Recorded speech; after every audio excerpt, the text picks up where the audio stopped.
आईनी तरमीम पास होगी और आईनी अदालत की जगह आईनी बेंच बन गया और चीफ जस्टिस के लिए 3 का पैनल। ये बुनियादी तौर पर वो चीज़ें थीं जो आगाज़ के अंदर बहुत ही खौफनाक तरीके से प्रेजेंट की गई थी, जिसको मौलाना फजल रहमान ने अपने अल्फाज में कहा कि काला नाग था जिसका जहर निकाल दिया हमने। अब जहर निकलने के बाद क्या मसला हल हो गया? मेरा अपना ज़ाती ख्याल ये है कि मसला भी हल नहीं हुआ, बल्कि मसले का आगाज़ है। कुछ ऐसे इशूज़ हैं जो सुप्रीम कोर्ट के सामने दोबारा चैलेंज हो सकते हैं। लाइक कभी पार्लिमानी कमेटी का जो तस्वुर दिया गया है 12 रुकनी, उसके अंदर पाकिस्तान तहरीक इंसाफ के कितने लोगों की नुमाइंदगी होगी, इसका बहुत ज़्यादा इन्हिसार इस बात के ऊपर है कि जो रिज़र्व सीट्स का केस है इलेक्शन कमीशन के सामने, जिसके ऊपर सुप्रीम कोर्ट का 8 रुकनी बेंच 2 दफ़ा वजाहत भी जारी कर चुका है, उसके ऊपर अमल दरामद नहीं हुआ। तो उसके ऊपर, उस बुनियाद के ऊपर उनकी तादाद तय होनी है कि उनका बंदा 1 जाएगा या 3 जाएंगे। और ये एक ऐसी कंट्रोवर्सी है जिसको आज या कल कोई बंदा किसी भी सूरत में सुप्रीम कोर्ट के सामने चैलेंज कर सकता है। दूसरा, जो इससे भी ज़्यादा एक मामला मुतनाज़ा शक्ल इख्तियार कर सकता है, जो आइनी बेंचेस का तस्वुर है, जिसमें जुडिशल कमीशन में अगर पोलिटिकल लोग भी साथ बैठ के ये तय करेंगे कि बेंच कौन सा बनेगा, तो यहाँ बेंच की तश्कील के मामले में अदलिया से हट कर अगर पोलिटिकल मुदाखलत आती है तो वो एक ऐसा अमल होगा जिसको लाजमी तौर पर मुदाखलत तस्वुर किया जाएगा इंडिपेंडेंस ऑफ जुडिशरी के हवाले से। और कभी इम्कान यह है कि इस मसले को भी चैलेंज किया जा सकता है या वकला इसके ऊपर एहतजाज कर सकते हैं। तो ये 2-3 मसले इसके अंदर ऐसे पेंडिंग हैं जो सॉर्ट आउट किए जा सकते थे। बाकी तो वो शुरू हुए थे 56 इकदाम से, अब वो 22 के ऊपर आ गए हैं और मेरे ख्याल में ये लेस कंट्रोवर्शियल थे जिनको अमल दरामद इन पे किया गया है। ज़्यादा मुतनाज़ा हिस्सा था आर्टिकल 8 फंडामेंटल राइट्स के हवाले से, जिसमें तब्दीली की जा रही थी, मिलिट्री कोर्ट्स का।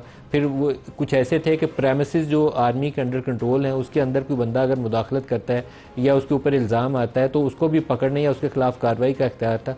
वो सारी चीज़ों को हटा दिया गया और आर्मी से हवाले से कुछ और चीज़ें भी थीं, बल्कि एक आर्मी एक्ट के अंदर अमेंडमेंट की गई थी PTI के दौर के अंदर और वो एक्सटेंशन से रिलेट करती थी।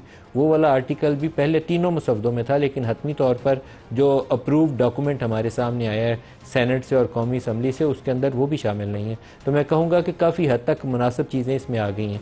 एक इशू जो पता नहीं है कि क्या रुख इख्तियार करेगा, वो पहले चीफ जस्टिस ऑफ पाकिस्तान कौन होंगे।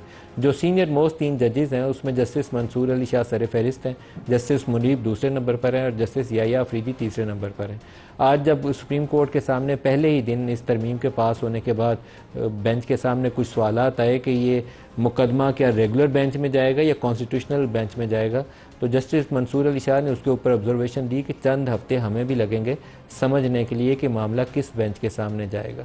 तो एक बात हमें जहन में रखनी चाहिए कि 2 सीनियर मोस्ट जजेस अगर वो चीफ जस्टिस ऑफ पाकिस्तान के लिए क्वालिफाई नहीं करते, जस्टिस मंसूर अली शाह और जस्टिस मुनीब अख्तर, तो they are still going to be जज of the supreme court of Pakistan और सीनियर मोस्ट जज होंगे जो जजेस कमेटी के अंदर भी बैठे होंगे, प्रैक्टिस एंड प्रोसीजर्स एक्ट वाली के अंदर, और जुडिशल पैनल के अंदर भी उन्हीं का रोल होगा।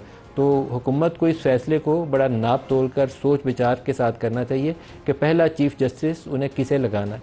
बहुत बेहतर होता कि सीनियरिटी का प्रिंसिपल अभी तो पहली दफ़ा इस तरमीम के पास होने के बाद पहला जो इसका इतलाक है वो सीनियर मोस्ट जज को ही रखते, ताकि एक और नया तनाज़ा खुल के सामने ना आ जाए और उसके बाद ये पैनल वाले प्रिंसिपल को अप्लाई कर सकते थे और उसमें अपनी पसंद नापसंद का या उनकी परफॉर्मेंस का जो भी अमल दखल क्राइटेरिया ये तय करते वो इन फ्यूचर उसको एप्लीकेबल कर लेते।